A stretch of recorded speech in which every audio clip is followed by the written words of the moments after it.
G'day, g'day. Sneaker and welcome to Wicked Wildlife. And today, we're here at Southern Koala Rescue in the Adelaide Hills in South Australia. And this girl here is Asha.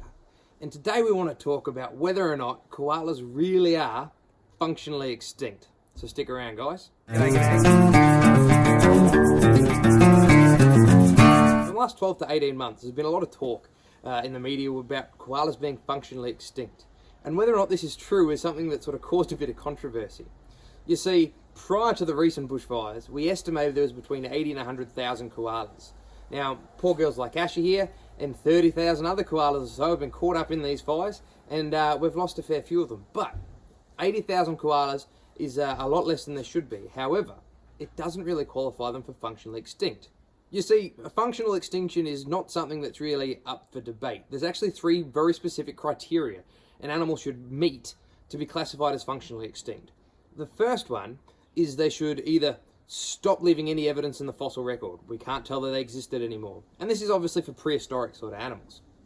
The second one is that their population should be so significantly low that they have no detectable impact on the ecosystem.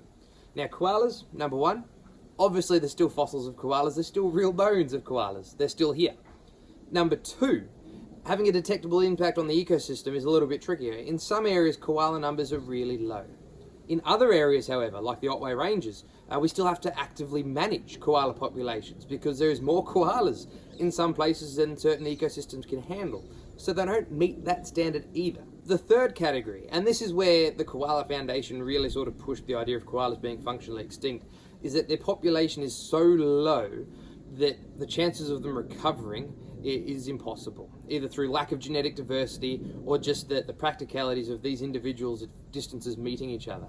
And koalas certainly have had a massive reduction in their population.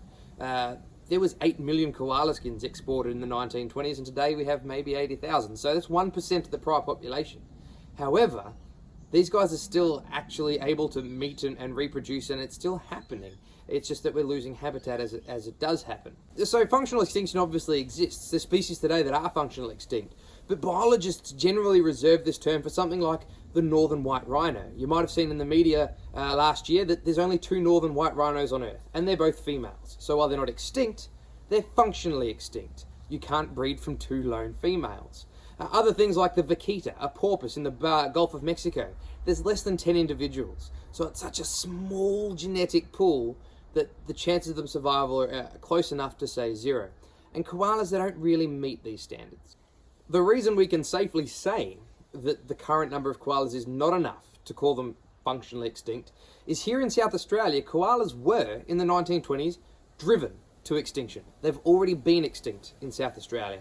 And the reason we have koalas like Asha here today is in the 1920s, koalas were brought over from French Island, 18 of them, from French Island in Victoria to Kangaroo Island here in South Australia.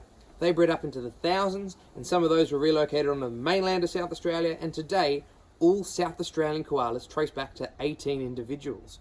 So it has shown that this particular species is capable of surviving that really strong bottleneck and coming back from far worse situations than where they are in now. Now, with all these facts in mind, while it's great to know that koalas aren't really functionally extinct, this isn't to say that koalas don't need our help or that we don't need to worry about them. You see, before these bushfires broke out, koalas were listed as a threatened species, meaning they're dependent on a level of conservation to keep them going.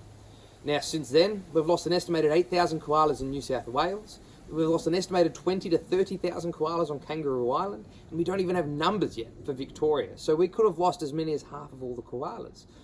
However, we can breed them back up if we want to, but we have to decide to do it. The issue that I have with calling them functionally extinct is we can easily slip into this point where we say, well, it's too late, we've lost them. There's a lot of other endangered animals and maybe we should focus on those. So when we say that koalas aren't functionally extinct, it's by no means downplaying the terrible situation that koalas in Australia are finding themselves in.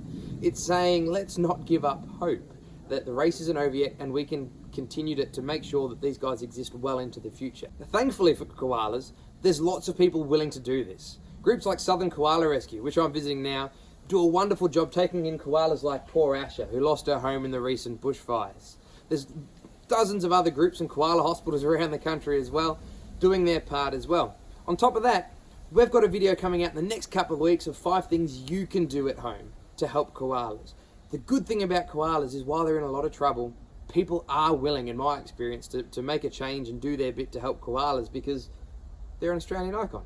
We love them.